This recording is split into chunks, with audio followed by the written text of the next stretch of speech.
Usually when we talk about building a dynasty, there's this expectation of architectural precision, like, I don't know, masonry. Right, yeah, like laying down a really solid foundation. Exactly. You lay down the foundation stone, your kids add a level, their kids add the roof, and the structure just stands there for centuries. It's solid granite. Right. Unshakable. Yeah, because we generally like our power structures to feel eternal. We do. I mean, if you're a peasant, or even a duke for that matter, you want the psychological comfort of knowing who is in charge tomorrow. Absolutely. And who will be in charge 50 years from now. It's all about stability. But then you step into the world of 14th century European politics, and suddenly that beautiful granite castle has this massive crack right down the middle. Yeah, we're looking at a historical landscape that is, frankly, terrifyingly fragile. It really is. Yeah. So welcome to the deep dive. We are tearing into the House of Valois today. The family that ruled France from 1328 all the way to 1589. 261 years. And those years saw France evolve from this totally decentralized, chaotic, feudal mess into a heavily armed, modern administrative state. And a dynasty that spent almost that entire time on the brink of total annihilation. It's wild. The central historical tension of the Valois is it's completely unbelievable. They grabbed the most powerful crown in Europe through a literal legal fiction. A loophole. Yeah, a loophole. And then they maintained their power through this bizarre cocktail of divine miracles and ruthless accounting. And then the kicker. Yeah. After building this shiny legal state machine, they basically drove it right off a cliff into a religious civil war. Right. So to really understand how institutional power works and, how it fails, we have to look at the actual mechanics of this family. The nuts and bolts. Exactly. We're going to examine the hard political realities, the logistical nightmares of shifting from feudal levies to professional standing armies. Which was a massive shift. Huge. And the birth of modern taxation and espionage. And while you track the spreadsheets and the military tactics, I want to keep our focus on the human element for our listener. The drama. Oh, so much drama. The familial betrayals, the sheer hubris, the biological catastrophes, and, the cultural symbolism of it all. Because to understand the Valois, you really have to understand how extreme human flaws collided with the machinery of absolute power. Exactly. And to set the stage for you, we have to look at the family they replaced. The Capetians. Right. The Capetians were the definition of that solid granite castle you mentioned earlier. They pulled off a genealogical miracle. I mean, for over 300 years, from father to son, in an unbroken line of succession, they ruled. Unbroken. It's incredibly rare. So by the early 1300s, King Philip V, he's known as the Iron King, is at the helm. And he just projects this absolute unyielding authority. He was the premier power of Christendom. I mean, the geopolitical gravity of France under Philip the Fair was immense. He didn't mess around. No, he's the king who literally moved the papacy to Avignon just to keep it under his thumb. Which is such a massive power move. So the idea of a world without a direct Capetian heir sitting on the throne in Paris was, frankly, unthinkable. Unthinkable right up until the execution stake. Ah, right. 1314. The year is 1314. The sun is setting over Paris. Jacques de Molay, the last Grand Master of the Knights Templar, is being burned alive on the orders of the Iron King. And as the flames rise, de Molay screams out a curse. A literal curse. He summons King Philip and Pope Clement to face the tribunal of God within the year. He curses the bloodline to the 13th generation. Now, obviously setting aside the supernatural elements, Sure. the psychological impact of that moment is crucial because what follows is a biological and political catastrophe that just shatters the bedrock of the French state. It happens so fast. Within months, the physical integrity of the royal family is destroyed by the Tour de Nesle affair. This is where it gets crazy. 3 daughters-in-law of the Iron King, Marguerite, Blanche, and Joan. They are accused of adultery. Right. They're caught having affairs with these Norman knights in a dark tower overlooking the River Seine. And the political shockwave of this cannot be overstated. Because it's not just a personal scandal. No, not at all. In a hereditary feudal monarchy, you don't have DNA tests, right? Right. So the certainty of paternity is the absolute cornerstone of political stability. If you don't know who the father is, the whole system breaks. Exactly. If the wives of the royal princes are unfaithful, the entire bloodline, every future king, is suddenly suspect. And the Iron King's response is just pure medieval brutality. The lovers are flayed alive, castrated, and broken on the wheel. Brutal. The princesses are thrown into dungeons. But the damage, it's completely irreversible. And then, as if on cue, the curse hits the king himself. Right. Philip the Iron King suffers a stroke during a hunt. And he dies before the year 1314 is even out. De Molay called it. He did. And from there, the Capetian line just evaporates with terrifying speed. It's like dominoes. Philip's eldest son, Louis X, takes the throne and dies after just 18 months. Okay, so that's one. He leaves behind a pregnant wife. She gives birth to a son, John I, who lives for exactly 5 days. Right. Then the crown passes to the next brother, Philip V. He dies. That's 3. Then to the last brother, Charles V. He dies in 1328. 4 kings dead in 14 years. The miracle is over. The direct male line is completely extinct. And the throne of France is empty. Which brings us to the succession crisis that is going to basically redefine the map of Europe. Because the strongest blood claim actually belongs to a teenager across the channel. Edward III. Yes, the King of England. He is the closest living male relative to the late French king through his mother, Isabella of France. Who was the Iron King's daughter. Correct. But the French nobility look at this 15-year-old English king and essentially say, absolutely not. Right. By all traditional rules of inheritance, a grandson actually has a better claim than a cousin.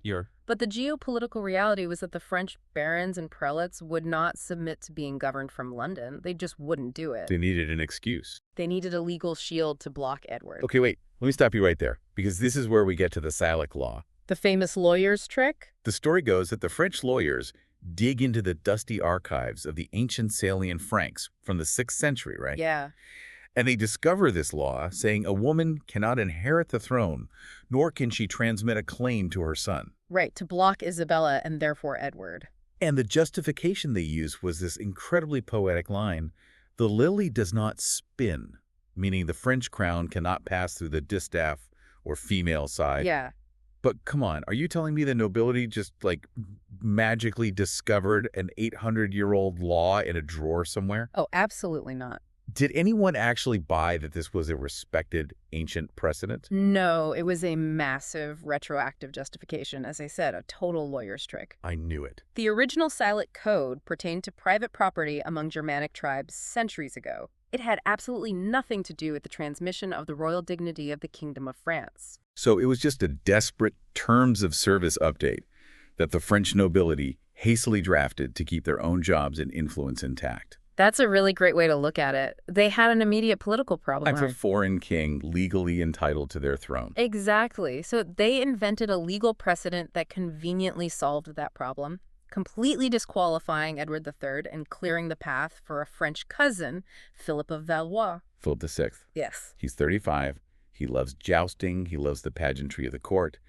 But when I look at him, I don't see a master statesman. No. I see, like, a substitute teacher who suddenly gets the principal's job on a technicality. And the consequences of that technicality were catastrophic. Yeah. Because you can rewrite the rules in Paris all you want, but Edward III wasn't just going to accept a terms of service update that locked him out of the largest, wealthiest kingdom in Christendom. Obviously not. By trying to secure internal peace through a clever legal fiction, the French nobility effectively guaranteed a century of bloodshed. Because Edward III just unveils a new banner. He quarters the lions of England with the fleur-de-lis of France, declares himself the true king by right of blood, and brands the Valois as usurpers.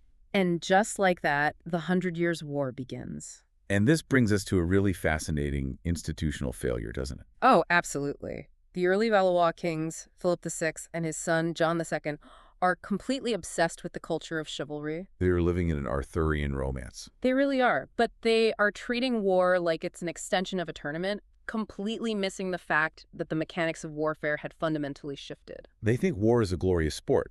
I mean, John II even creates the Order of the Star, right? Yeah, this elite knightly brotherhood. Dedicated to restoring honor and performing heroic deeds.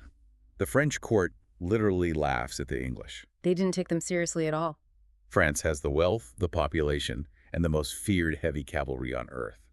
And in their minds, England is just a damp island of sheep farmers. But that arrogance is exactly their undoing. How so? Well, the French rely on the sheer momentum of aristocratic bravado. They believe that heavily armored nobles charging on horseback are basically invincible. Which, to be fair, had worked for a long time. It had. But the English, on the other hand, have realized the devastating tactical power of the longbow. Oh, the longbow. They rely on discipline, defensive positioning, and rapid-fire archery from commoners. And we see this clash of paradigms at the Battle of Crécy in 1346. It is an absolute bloodbath. The French have a massive numerical advantage. Philip VI orders a glorious cavalry charge against the English positions. But the English have dug in on a ridge. And it just goes horribly wrong. The logistics of that charge are a total nightmare. The French knights are weighed down by armor, they are charging uphill through the mud, and the English longbowmen are just unleashing a storm of arrows. The bodkin arrows, right? Yes, specifically designed to pierce chainmail and find the gaps in plate armor. It's awful. The horses are screaming, knights are being trampled. It's not a battle, it's a slaughter. There is one detail from Crécy that perfectly captures the tragic absurdity of the Valois chivalric mindset. The blind king. Yes. The blind king of Bohemia, who was an ally of the French, actually demands that his horse be tied to his knight's horses so he can ride forward and strike a blow in the dark. He is totally blind. He is blind, and the next day they are all found dead, tied together in a heap in the mud.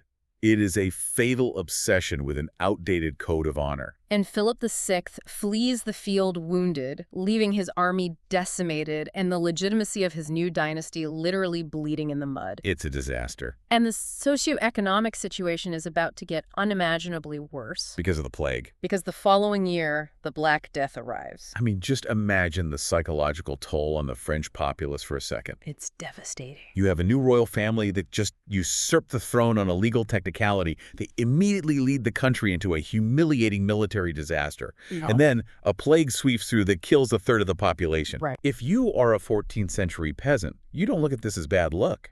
You look at this as a direct, undeniable mandate from God that the Valois are illegitimate. Absolutely. God is punishing France.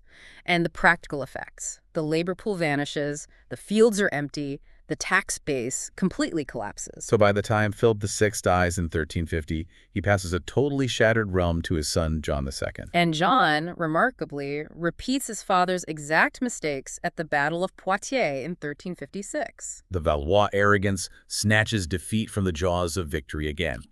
The French massively outnumber the English army. The English are exhausted, they're trying to retreat, but John refuses to let them go. He wants the glory. He orders his men to dismount and attack a fortified English position on foot. And he is fighting valiantly in the thick of it, wielding a battle axe. His 14-year-old son Philip is right there with him, shouting warnings. Father, guard to the right. Father, guard to the left. It's very cinematic, but bravery is not strategy. No. The French army is dismantled, and the ultimate institutional nightmare occurs. King John II is captured on the battlefield. The head is severed from the body of the state. The King of France is paraded through the streets of London as a prisoner. And this is where we have to talk about the economics of chivalry. The ransom. The English demand a ransom for King John of 3 million gold crowns. 3 million. It is an astronomical sum. It essentially bankrupts the French state overnight.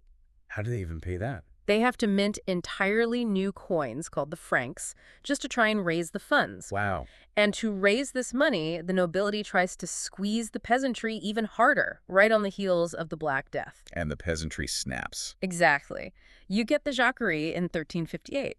Which is just a horrific uprising. It is a savage, hyper-violent uprising where peasants, pushed entirely beyond endurance, begin storming castles, burning estates, and massacring the nobility. Because they feel the nobility has failed them? They failed in their primary feudal duty to protect the peasants.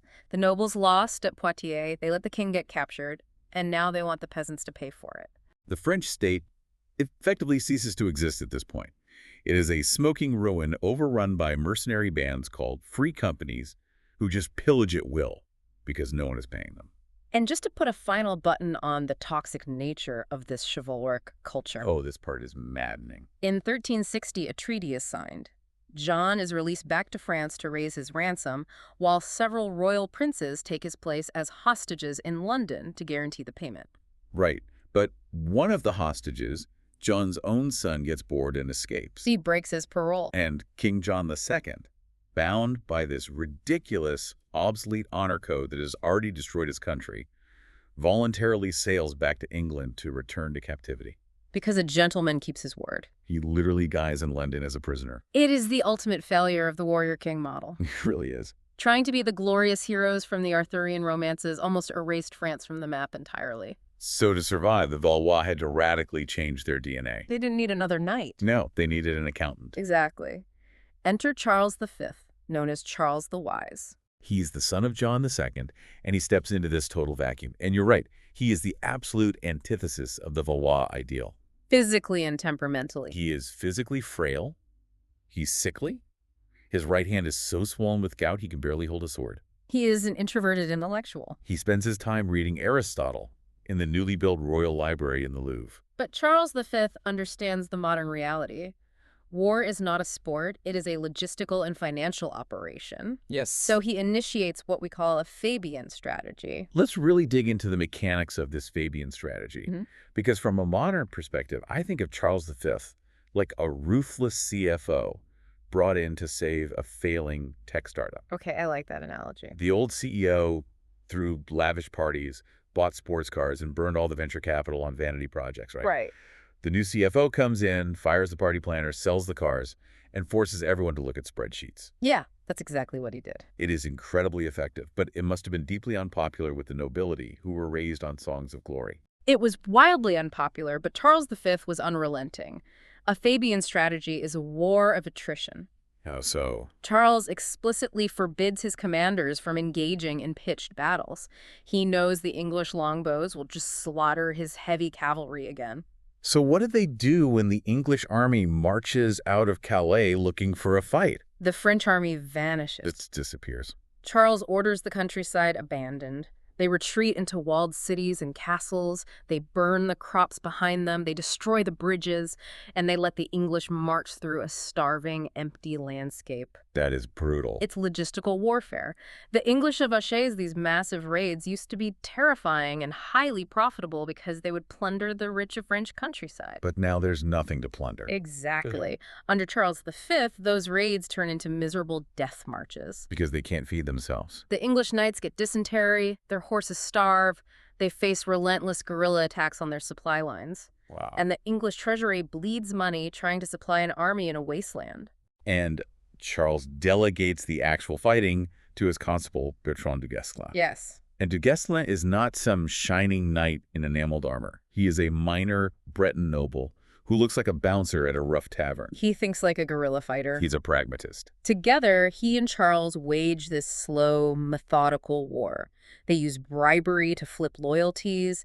They use advanced siegecraft to take back individual castles. One by one. And they foment local uprisings against the English garrisons. Meanwhile, Charles is sitting in Paris overhauling the state's finances. Exactly. You can't run a war of attrition without stable revenue. So what does he do? Charles stabilizes the currency, putting an end to the rampant inflation caused by his father's debasement of the coinage. Smart. And crucially, he begins laying the groundwork for regular taxation to fund a royal navy and a more reliable army. Bypassing the unreliable feudal levies. Correct. By 1380, this accountant king has basically saved the dynasty. He's pushed the English back to a few tiny coastal enclaves.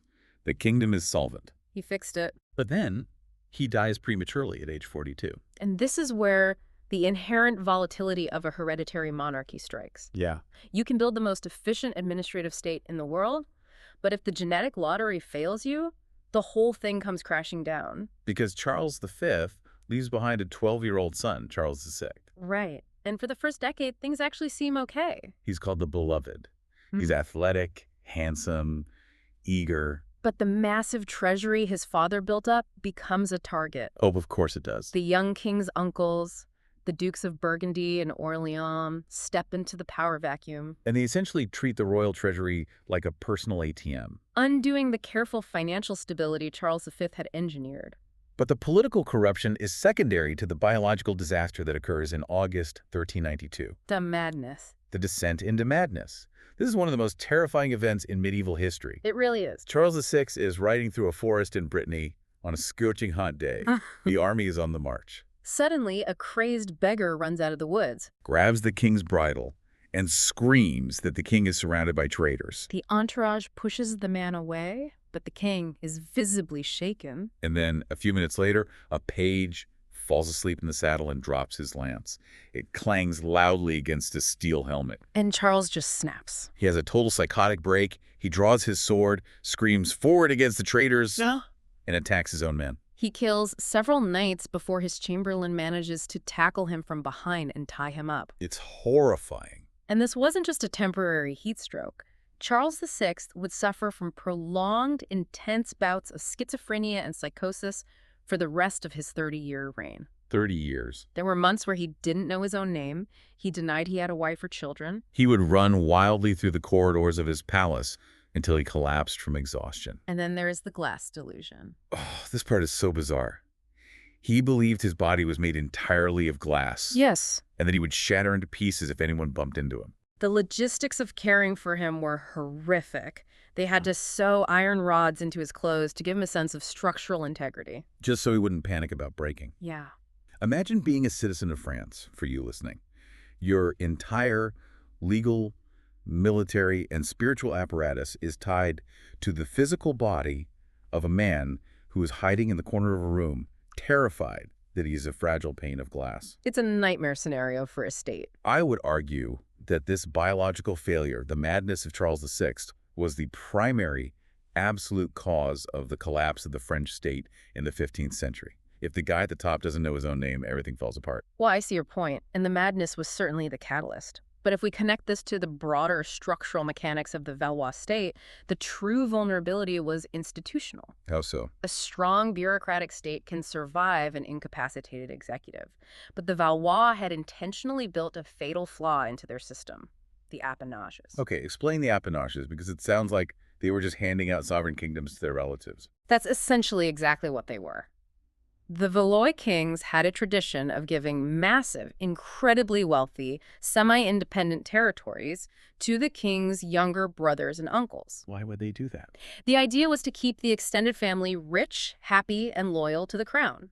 But they were essentially funding their own rivals. Exactly. You give the Duke of Burgundy an appanage, and suddenly he has his own tax base, his own court, and his own army. So when Charles VI goes mad, these powerful royal dukes, specifically John the Fearless, the Duke of Burgundy, and Louis, the Duke of Orleans, they didn't rally together to govern in the king's name. they realize there's a power vacuum. They realized that whoever physically controlled the Mad King's body controlled the royal seal and the state apparatus. And it sparks the Armagnac-Burgundian Civil War. Which is a vicious, mafia-style turf war playing out in the streets of Paris. In 1407, the Duke of Burgundy literally hires assassins to hack the Duke of Orleans to death in an alleyway. And this feud culminates 12 years later in one of the most shocking diplomatic assassinations of the era. The English have invaded again under Henry V.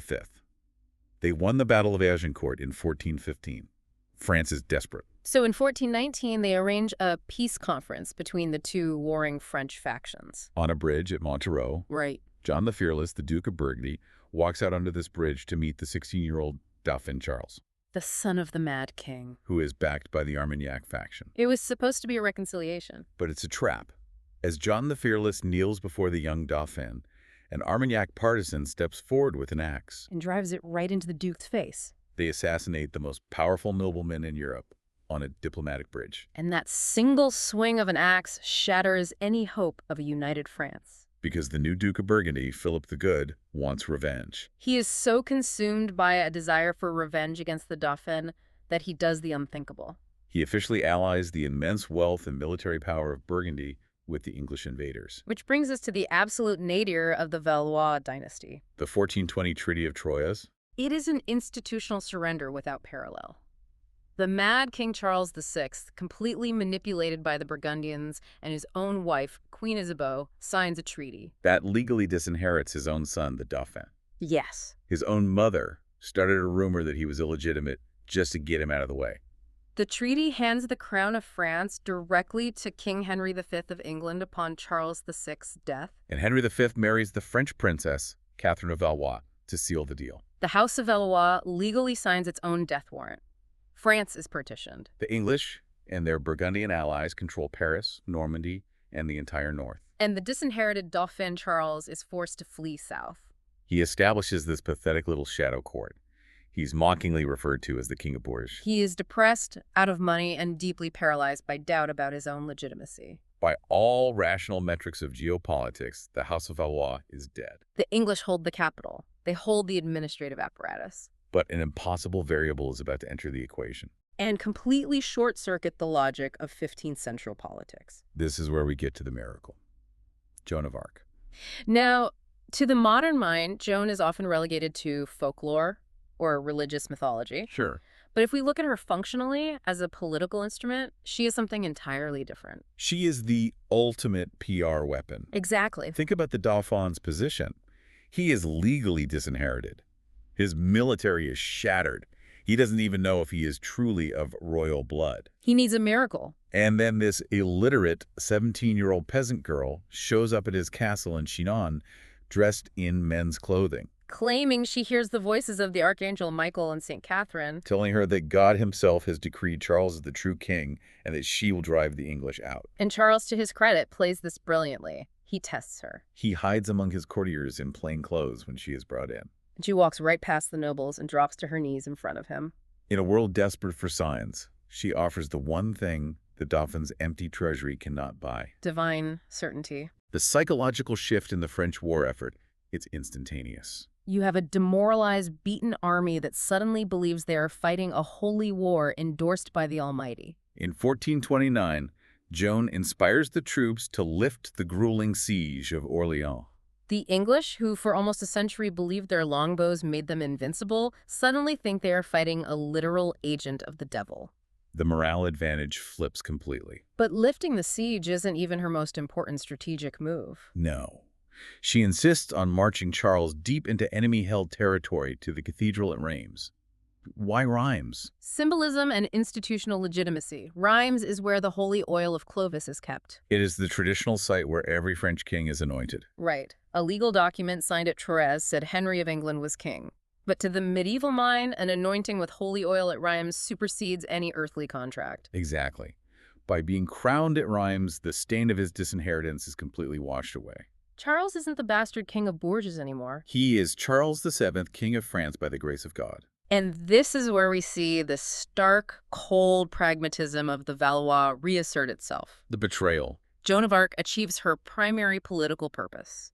But shortly after, she is captured by the Burgundians in a skirmish outside Compiègne. And the Burgundians sell her to the English. And what does Charles VII, the king who owes his crown entirely to this girl, do? Absolutely nothing. Nothing. It is a chilling calculation. He doesn't offer to pay her ransom. He doesn't send a strike force to rescue her. He just sits back and watches as the English put her on trial for heresy and burn her alive at the stake in Rouen. How could he do that? Well, if you view it purely through the lens of statecraft, Charles realizes that having a living, uncontrollable prophet roaming the countryside is a massive political liability. Oh, because she might turn on him. What if her voices tell her something that contradicts his policies? What if the church officially declares her a heretic while she is leading his armies? That taints his own crown. But a martyred saint. That's incredibly useful. He secures the territory she won, he gets the divine legitimacy, and he lets the English take all the historical blame for murdering a holy woman. It's a monstrous personal betrayal, but brutally effective politics. And with his legitimacy secured, Charles VII pivots to what is arguably his most historically significant achievement. What he does after Joan changes European history forever. He realizes the old way doesn't work. He realizes that the old feudal system of relying on noble levies, calling up knights who only serve for 40 days, or relying on uncontrollable, destructive mercenary companies is obsolete. So he fundamentally rewrites the social contract. In 1439, Charles VII issues a royal ordinance that creates the Compagnies d'Ordonnance. This is massive. Explain the significance of this for us. The Compagnies d'Ordonnance are France's first professional, permanent standing army since the fall of the Roman Empire. Wow. These soldiers are salaried by the state. They are housed in permanent garrisons. They answer only to the king, not to the local duke or baron. But how do you pay for a permanent standing army? That was always the bottleneck of medieval logistics, right? To fund it, Charles establishes the taille. Okay, the taille. This is a permanent direct tax levied on the peasantry and non-nobles. And why is that different? Previously, kings had to beg the Estates General, the assembly of nobles and clergy, for temporary taxes every time they wanted to fight a war. So they had to ask permission. Right. The taille bypasses them entirely. Imagine if the modern IRS was suddenly invented overnight by executive order, and all the revenue went straight to funding a massive federal military that bypassed Congress. That's essentially what Charles VII pulled off. He broke the back of the feudal system. The king is no longer first among equals. He is the absolute master of the state's monopoly on violence. And the military results are undeniable. Charles also heavily invests in the Bureau brothers, who modernize French artillery. Yes, at the Battle of Castillon in 1453, the English commander John Talbot charges in, expecting to win another Agincourt. But the French have fundamentally changed the paradigm. They use massed, coordinated artillery fire. Talbot's cavalry is literally torn apart by cannonballs. The English are swept from the continent, retaining only the port of Calais. The 100 Years' War is finally over. But because this is the Valois dynasty, military triumph just means it's time for internal conspiracy. Right. Charles VII grows old, deeply paranoid, and completely estranged from his ambitious, rebellious son, the future Louis XI. Which brings us to arguably the most fascinating architect of the modern state, Louis XI. The Spider King. I have to say, Louis XI is my favorite character in this entire saga. Oh, he's unique. Because he takes everything we know about medieval kingship, the chivalry, the pageantry, the beautiful armor, and he just throws it in the trash. It doesn't look like a king. Not at all. He wears this cheap, threadbare coat of gray wool. He wears a shabby hat with little lead figurines of saints pinned to it. He fires all the glamorous aristocratic advisors. And surrounds himself with middle-class bureaucrats, barbers, doctors, and his notorious provost marshal, Tristan l'Hermite, who literally travels with a portable gallows to execute traitors on the spot. Louis VII understands a fundamental modern truth. True power isn't projected through pageantry on a battlefield. It's exercised through the quiet accumulation of information and capital. He views war as a failure of diplomacy. War is expensive. And unpredictable. Bribery and espionage are much better investments. And he needs those investments because he faces a massive existential threat from the new Duke of Burgundy, Charles the Bold. Now, Charles the Bold is everything Louis isn't. He is handsome, athletic, obsessed with the old chivalric romances. And he leads the League of the Public Weal, which is essentially a massive coalition of all the angry nobles trying to overthrow Louis and reclaim their feudal independence. Charles the Bold's ambition is dangerous. He doesn't just want to be a French duke. He wants to elevate Burgundy into an independent, sovereign kingdom, stretching from the North Sea down to the Mediterranean, effectively carving up France. But Louis doesn't ride out to meet him in a glorious cavalry charge. He just opens his ledger. Right. How did Louis VIII's intelligence network actually operate? It was incredibly sophisticated for the 15th century. Louis established a permanent royal postal service to ensure he received information faster than anyone else in Europe. Information is power. He had spies in every major court. He essentially ran a wiretap operation by intercepting couriers. So when Charles the Bold forms his coalitions, Louis just starts writing checks. He pays massive secret pensions to Charles's closest advisors to feed him information. He sends agents into Burgundian cities like Liège to foment violent rebellions, forcing Charles to constantly put down fires in his own backyard. And when King Edward I of England lands an army in France to help Burgundy, Louis just buys him off. Literally buys him off. He meets Edward, pays him a massive lump sum of gold, promises an annual pension, and sends the English army home without a single drop of blood being spilled. Louis XI spins this incredibly complex web of diplomacy, bribery, and psychological warfare that completely entangles his rival. Like a spider. Exactly. He constantly baits Charles the Bold into overextending himself, and it works perfectly. In 1477, Charles the Bold rashly gets himself entangled in a war with the Swiss. At the Battle of Nancy, Charles is killed. His body is found a few days later, half-eaten by wolves, his skull split open by a halberd. The chivalric dream dies in the snow. And Louis XI immediately swoops in and uses his lawyers to legally annex the Duchy of Burgundy back to the French crown. He destroys his greatest rival without ever fighting him directly. By doing so, Louis XI cements the borders of modern France and establishes an absolute monarchy. But the psychological toll on Louis himself is immense. I look at Louis XI and I see a modern, paranoid intelligence director. By the end of his life, he is trapped in a web of his own making. He isolates himself in his chateau at Plessis-les-Tours. He becomes consumed by a fear of assassination. He surrounds the entire estate with iron traps. He hires a personal guard of Scottish archers with orders to shoot anyone who approaches the walls at night.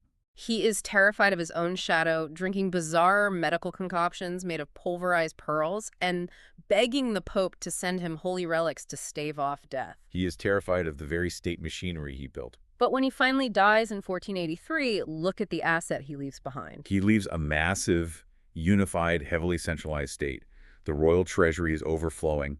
The standing army is the most formidable in Europe. The nobility has been completely crushed and terrorized into obedience. He took a broken, decentralized feudal mosaic and bequeathed a modern, absolute nation-state. But here is the tragic punchline to the Valois dynasty. Right. As the 16th century dawns, Louis VIII's successors, his son Charles VIII and Louis XII and Francis VI, take the keys to this beautiful, efficient, heavily armed state machine. And they immediately drive it off a cliff in pursuit of old world glory. It is a stunning reversal of policy. The vast wealth accumulated by the Spider King's careful accounting is squandered almost immediately in the Italian Wars. Charles VIII inherits this incredible army, looks across the Alps and says, let's go conquer Italy. He has a distant, highly questionable claim to the Kingdom of Naples, and he decides he wants to be a conqueror. And the geopolitical ramifications of this are disastrous. By invading Italy, the Valois drag France into a massive, multi-generational rivalry with the Habsburg dynasty. Eventually, they find themselves fighting Emperor Charles V, who rules Spain, the Holy Roman Empire, and the Low Countries. France goes from fighting an island nation to being completely encircled by a global superpower. But the French kings are blinded by the Renaissance glitz. Francis I comes to the throne in 1515, and he is the ultimate Renaissance prince. He brings Leonardo da Vinci to France. He builds a magnificent chateau like Chambord. He hosts the Fields of the Cloth of Gold, a diplomatic summit with Henry VIII of England that is basically a weeks-long party with pavilions made of actual gold thread. It is a spectacle of wealth, but hubris is astonishing. That hubris leads directly to the Battle of Pavia in 1525. Francis I is leading his army in Italy, laying siege to Pavia. He is completely outmaneuvered by the Imperial Habsburg forces. It's history repeating itself. It is Poitiers all over again. Exactly. The French heavy cavalry is bogged down. The Spanish use a new weapon, the arquebus, an early firearm to decimate the French knights. And Francis III is captured on the battlefield. All is lost save honor, he supposedly writes to his mother. He is taken as a prisoner to Madrid. To secure his release, he is forced to sign a humiliating treaty, surrendering Burgundy and abandoning all his Italian claims. Of course, the moment he crosses the border back into France, he repudiates the treaty, claiming it was signed under duress, and the pointless wars just continue. The Valois are burning through the institutional capital Louis XI built, distracted by foreign adventures. But what really triggers the final collapse of the dynasty is a series of bizarre accidental deaths that create a fatal power vacuum. The slapstick tragedies. We had kings dying in battle or going mad, but now they just start having freak accidents. Charles VIII, the great conqueror of Italy, is walking to watch a tennis match at the Château d'Amboise. Hits his head on a low stone doorframe, falls into a coma, and dies of a brain hemorrhage. And then the far more consequential accident occurs in 1559. King Henry II is celebrating the Peace of Cateau Cambrésis, the treaty that finally ended the disastrous Italian Wars. To celebrate, he hosts a jousting tournament. The king himself decides to ride. He is jousting against the captain of his Scottish Guard. The lances shatter. A massive splinter of wood slips through the visor of the king's helmet, Pierces his eye, and drives deep into his brain. Despite the best efforts of the famous surgeon Ambroise Paré, Henry II dies in agony days later. A freak accident at a party. And this sudden death creates a massive power vacuum at the absolute worst possible time in European history. The institutional structure of the state is strong, but it simply cannot bear the weight of the cultural earthquake that is happening simultaneously, the Protestant Reformation. We are entering the French Wars of Religion. And this isn't just a political disagreement over taxes or territory. It is an existential, blood-soaked civil war that rips the social fabric of the country apart. Henry II leaves behind his widow, Catherine de' Medici, who assumes the role of regent. Over the next 30 years, she will try to manage the kingdom for her three young, increasingly feeble sons who successively take the throne: Francis II, Charles IX, and Henry III. And she is trying to navigate a brutal three-way power struggle. To understand the complexity of this collapse, we have to look impartially at the three factions tearing the state apart. On the extreme right, you have the ultra-Catholic League. They are led by the powerful House of Guise. The Guises claim descent from Charlemagne. They view themselves as the uncompromising defenders of the true Catholic faith. And crucially, they are heavily bankrolled by Philip II of Spain, who wants to turn France into a Spanish puppet state. On the other side, you have the Protestant Huguenots. They are led by the House of Bourbon, specifically Henry of Navarre. The Bourbons are princes of the blood, meaning they are in the line of succession. They are fighting for religious survival and political autonomy, and they are receiving support from Protestant England and German princes. And caught in the crumbling middle is the Valois crown.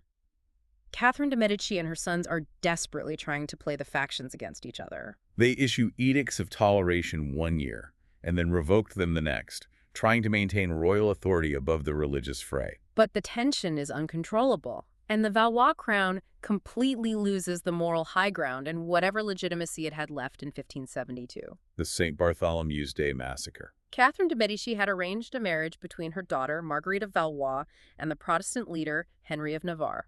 It was supposed to be a grand gesture of national reconciliation. All the Protestant leadership comes to Paris for the wedding. But Paris is an intensely, fiercely Catholic city. The atmosphere is a powder keg. Days after the wedding, an assassination attempt is made on a top Protestant admiral. The Huguenots demand justice and threaten violence. The young King Charles IX, pressured by his mother and his advisors who fear a Protestant coup, makes a catastrophic decision. He endorses a preemptive strike. He orders the targeted assassination of the Protestant leadership. But you can't control a targeted strike in a city boiling with religious hatred. The royal guards kill the leaders, but then the militia and the citizens of Paris rise up. It explodes into a mob frenzy. The city gates are locked. For days, thousands of Huguenots, men, women, and children are dragged from their homes and butchered in the streets. The violence spreads to the provinces. The St. Bartholomew's Day Massacre is a point of no return. It demonstrates that while the Valois had built a strong centralized state apparatus, they completely failed to maintain a society cohesive enough to withstand ideological division. The Protestant faction no longer believes coexistence with the Valois is possible. They begin arguing that a tyrannical king can rightfully be overthrown. The final act of the dynasty is just pure chaos. We enter the War of the Three Henrys in the late 1580s. You have King Henry III, the last Valois king. You have Henry of Guise leading the Catholic League, and you have Henry of Navarre leading the Protestants. King Henry III is trapped. The Catholic League, under Henry of Guise, has grown so powerful that they essentially stage an uprising in Paris. The Day of the Barricades. And chase the king out of his own capital. The Duke of Guise is walking around acting like he is the real king. So Henry III resorts to the classic, desperate Valois tactic, political assassination. In December of 1588, he invites the Duke of Guise to his private chambers at the Château de Blois. The Duke walks into the king's bedroom, and the king's personal bodyguards, the 45, ambush him and hack him to death. The king steps out from behind a curtain, looks at the body, and reportedly says he looks bigger dead than alive. It is a desperate move to decapitate the Catholic League, but it seals his own fate. The Catholic League goes into open rebellion against the crown. The Theological Faculty of Paris formally releases all French subjects from their oath of loyalty to the king. Henry III is forced to ally with the Protestant Henry of Navarre just to try and retake Paris. But the backlash is fatal. A radicalized Dominican friar named Jacques Clement becomes convinced that King Henry III is a tyrant, a heretic sympathizer, and an enemy of the church. In August 1589, Clement gains access to the king's camp, pretending to have a confidential message. As the king reads the letter, Clement draws a dagger and stabs him deep in the abdomen. The wound is fatal. And as King Henry III lies dying, the reality of the situation settles in. He has no children. His younger brother died years earlier. The direct Valois line ends with him. The incredible irony here is that the Salic Law, the exact same legal fiction that the French lawyers invented 261 years earlier to exclude the female line and put the Valois on the throne, now dictates who comes next. By the strict application of the Salic Law, tracing the closest male line all the way back up the family tree and down another branch, the legal heir to the throne of France is the Protestant leader, Henry of Navarre, from the House of Bourbon. Henry III acknowledges Navarre as his heir, begs him to convert to Catholicism to save the country, and dies. With his final breath, the House of Valois goes extinct. So let's zoom out and look at the massive historical arc we've just covered. The House of Valois was born from a legal loophole. They suffered a century of absolute grinding humiliation at the hands of the English because of their obsession with chivalry. They were nearly wiped off the map by plague, madness, and peasant revolts. But then, forced by sheer bankruptcy and desperation, they abandoned the sword for the ledger. Through Charles the Wise and the paranoid genius of Louis the Spider King, they accidentally forged the blueprint for the modern administrative state. They built the standing army, the tax system, the intelligence networks. Only to hand those keys to a series of kings who used that immense wealth to fight pointless wars in Italy. Before finally burning their own house down in a clash of Renaissance hubris and religious extremism. Which brings us to the ultimate question. Why does this matter to you listening today? What can we take away from the asses of the Valois dynasty? I think the Valois story is the ultimate proof that institutions and bureaucracies often outlive the brilliant, mad, or incompetent people who build them. The Valois family physically died out, but the centralized state machinery they created, the compagnies d'ordonnance, the te, the diplomatic networks, remained entirely intact. It was that very machinery that allowed the new Bourbon dynasty, starting with Henry of Navarre, to immediately step in, end the civil wars, and rule France effectively. The Valois built the engine that eventually powered the absolute, unquestioned monarchy of Louis XIV a century later. The kings are temporary, but the bureaucracy is forever. That is a heavy realization. And it brings me to one final thought to leave you with today. What's that? When we look back at the Valois in popular culture, we tend to remember the flash. We remember the sparkling Renaissance courts of Francis I, the romance of the jousting tournaments, the heavy armor at Agincourt, and the holy visions of Joan of Arc holding her banner. Right. But the true foundation of their modern power, the mechanism that actually saved the country and created the modern state, wasn't forged in chivalry. Yeah. It wasn't won by a cavalry charge, and it wasn't a miracle. It was built by a frail, gout-ridden king taking notes in a quiet library, and a highly paranoid man in a cheap gray wool coat, aggressively checking his tax ledgers and reading intercepted mail. It's all about the bureaucracy. So ask yourself, as you navigate the institutions, the corporations, or the political systems you interact with today, who holds the real power? Is it the charismatic figurehead making loud, glorious speeches in the spotlight, or the unseen accountant in the back room, quietly writing the rules and collecting the revenue?